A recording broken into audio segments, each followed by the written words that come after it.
শুভ সকাল বন্ধুরা। তো তোমরা সকলে কেমন আছো? আশা করছি যে যেখানে আছো খুব ভালো আছো আর সুস্থ আছো। আজ নতুন আরও একটি ভিডিও তোমাদের সকলকে জানাই অনেক অনেক ভালোবাসা। কি হলো মঙ্গলবার আর এখন কিন্তু ঘড়ি কাটাতে সময় হয়েছে ওই সকাল 7টা। তো আজকের ব্লগটি আমি সকাল 7টা থেকেই শুরু করছি তোমাদেরকে সাথে নিয়ে।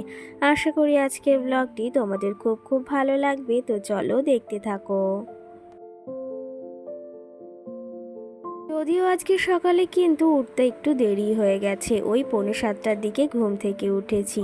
আর উঠে ওই যে বাইরের উঠানটাকেও ঝাড় দিয়ে নিয়েছি চটপট করে, কারণ ওই যে বৃষ্টি বৃষ্টি হয়েছিল, একটু ভেজা ভেজা রয়েছে না, ওপর থেকে যে পাতাগুলো পড়েছিল সেগুলো শুধু ঝাড় দিয়ে ফেলে এসেছি। আর এই যে তারপরেই চলে এসেছি রান্নাঘরে। রান্নাঘরটা আজকে আগে পরিষ্কার করে নিচ্ছি, তারপরে ঘরের কাজে হাত দেবো। রান্নাঘরটা আগে সুন্দর পরিপাটি করে গুছিয়ে নেব। আর আজকে না একটু মোছামুছি করব। এই যে সামনের সাইডটায় যে ফুল গাছগুলো রয়েছে ছোট্ট ছোট্ট, আর সঙ্গে মানি প্ল্যান্ট গাছগুলো রয়েছে, একটু হালকা হালকা তেল চিটে হয়ে গেছে, সেগুলো একটু মুছে নেব। তারপরে ভেবেছি একদিন একটু সময় করে না রান্নাঘরটা ভালো করে ক্লিনিং করতে হবে, না হলে ওই যে মাঝে মাঝে যদি পরিষ্কার না করি না ভালোভাবে, তাহলে ওই যে আবার দেখতেও বাজে লাগে আর তেল চিটে হয়ে যায় কিন্তু খুব। আর ওই যে তার জন্য না মাঝে মাঝে একটু একটু করে পরিষ্কার করে নিই, তাহলে অতটা কিন্তু রান্নাঘরটা নোংরাও হয় না, আর ওই যে একদম পরিষ্কার পরিচ্ছন্নই থাকে। তো সেই ক্ষেত্রে আজকে ভেবেছি রান্নাঘরটাকে একটু পরিষ্কার করে নেব, আর এগুলোকে একটু মুছে নেব, যেহেতু এগুলো রান্নাঘরের সামনেই থাকে আর গ্যাসের সামনে একটু তেল ছিটে তো হয়েই থাকে, সেগুলো যদি মাঝে মাঝে না পরিষ্কার করি না, তাহলে একদম ওই যে একদম বিচ্ছিরি তেল তেল হয়ে যায়, জানো তো। তো সেই ক্ষেত্রে এগুলোকেও এখন একটু পরিষ্কার পরিচ্ছন্ন করে ভালো করে এই যে মুছে নিলাম।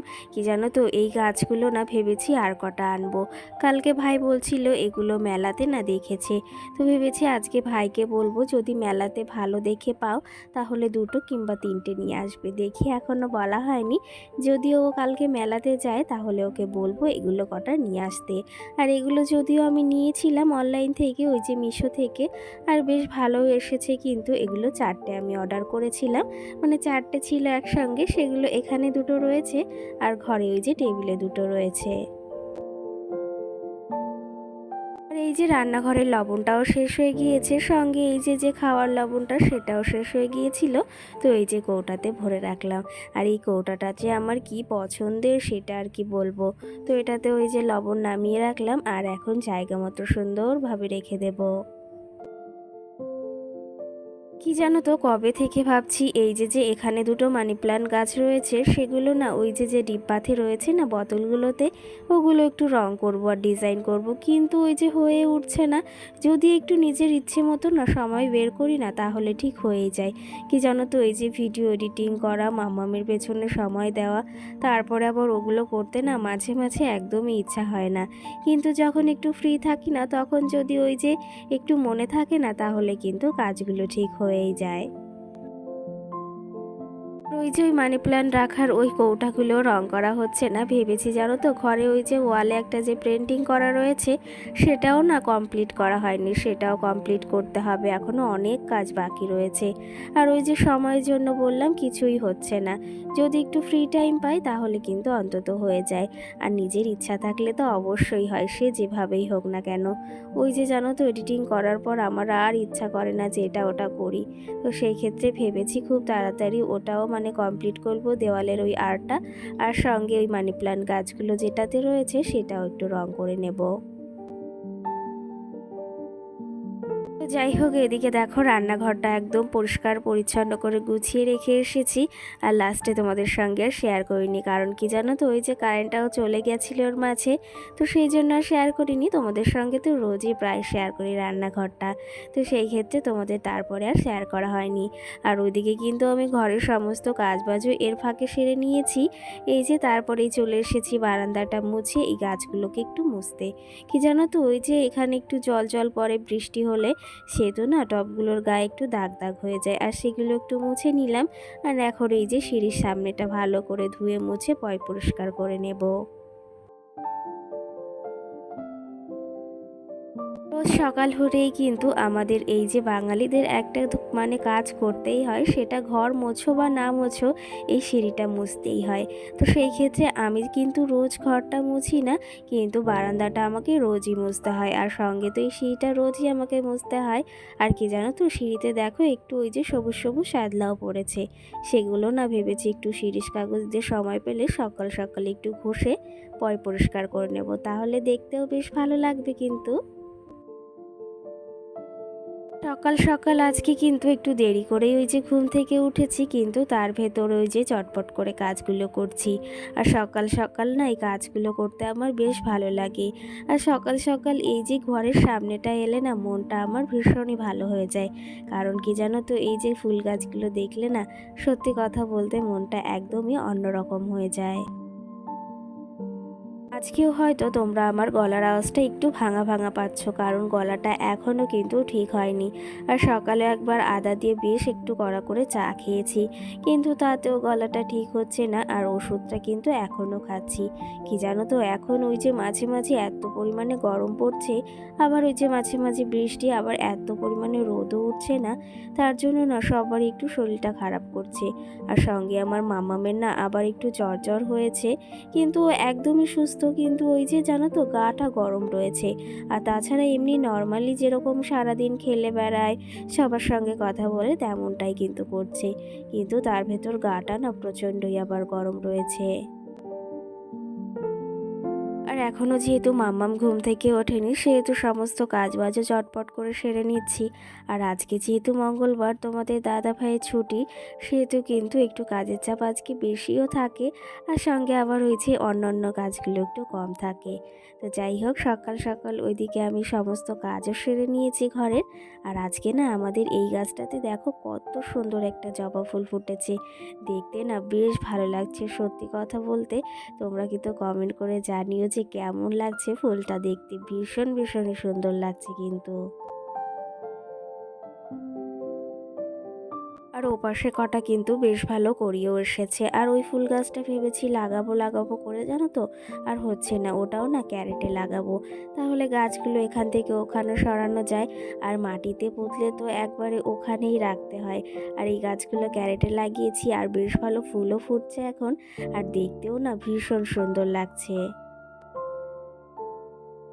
সকাল সকাল ওইদিকে থালা বাসনও ধুয়ে নিয়ে এসেছি। আর আজকে না সকালে তেমন একটা থালা বাসন হয়ওনি, কারণ ওই যে কালকে রাত্রে তোমাদের দাদাভাই চিকেন এনেছিল, সেটা রান্না করতে করতে না মানে অনেক থালা বাসন আমি ধুয়ে নিয়ে এসেছি। আর যেদিন বাড়িতে একটু বেশি রান্না বাড়া বা চিকেন হয় না, সেদিন একটু থালা বাসনগুলো একটু বেশি হয়। আর সেক্ষেত্রে কালকে ওই যে ভিডিও এডিটিংও হয়ে গেছিলো, তার মাঝে ভাবলাম একটু সময় রয়েছে, শুধু শুধু কেন নষ্ট করব। আর ওই থালা বাসনগুলোও ধুয়ে নিয়ে এসেছিলাম। আর তার জন্য না সকাল সকাল আজকে থালা বাসন অনেক কম হয়েছে, আর একটু চাপও কিন্তু কম ছিল। জানো তো, তোমাদের দাদাভাইকে হট করে বলছিলাম যে আজকে শরীরটা ভালো না, একটু চিকেন খেতে ইচ্ছা হচ্ছে। আর এই যে চিকেন সঙ্গে কিন্তু কালকে নিয়েও এসেছিল। আর কালকে ওর কাজও হয়নি সন্ধ্যার পর থেকে, তো সেই সময় চিকেনটা নিয়ে এসেছিল।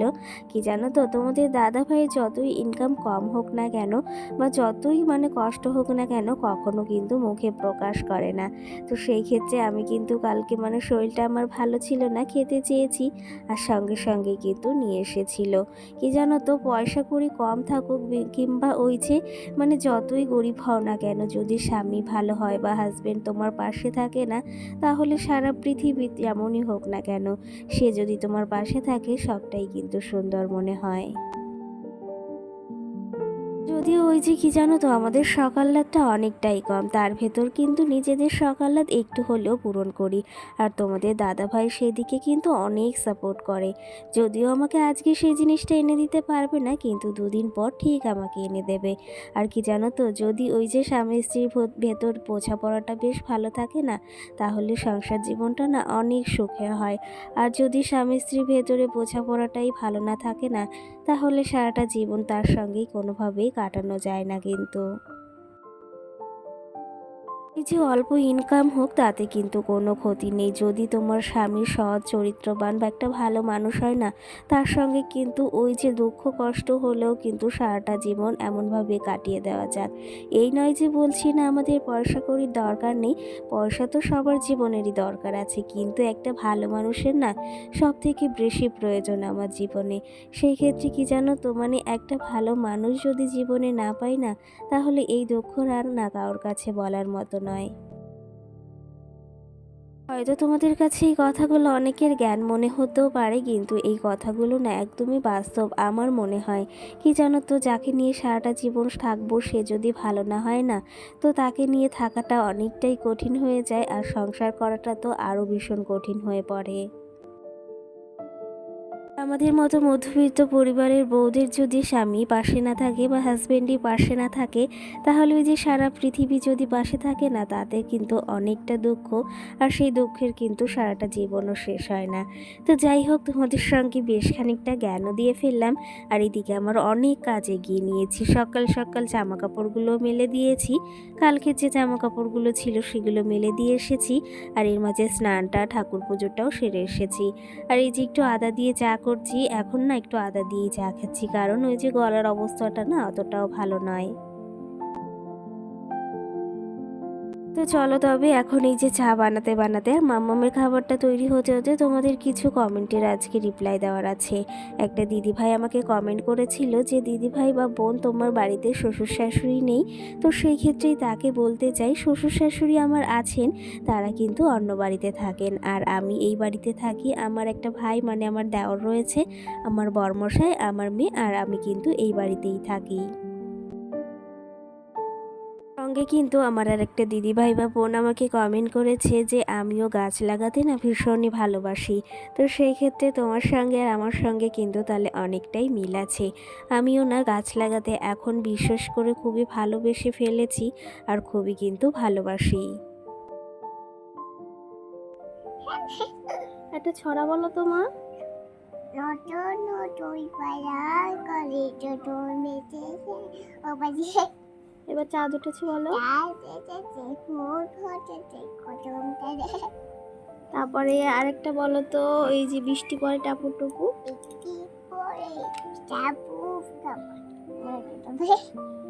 আমার মামা মেয়ে একটু জ্বর জ্বর হয়েছে, দেখি এখন থার্মোমিটার দিয়ে মেপে কতটা জ্বর আছে। না এই যে থার্মোমিটার, দাঁড়ো দাঁড়ো দাঁড়ো, বাবা গাটা খুব গরম। দাও আমার কাছে দাও, দেখি দেখি দেখি। ওই যে তোমাদেরকে বললাম মাম্মাম সোনার একটু গা গরম গরম, আর সঙ্গে কিন্তু শরীরটা একদমই ভালো, কিন্তু ওই যে শুধু গাটাই গরম রয়েছে। কি জানো তো, এই ওয়েদারের চেঞ্জের জন্য হয়তো এরকম হচ্ছে। আমাদের বাড়ির পাশে আরও দুটো বাচ্চারও এরকম হচ্ছে।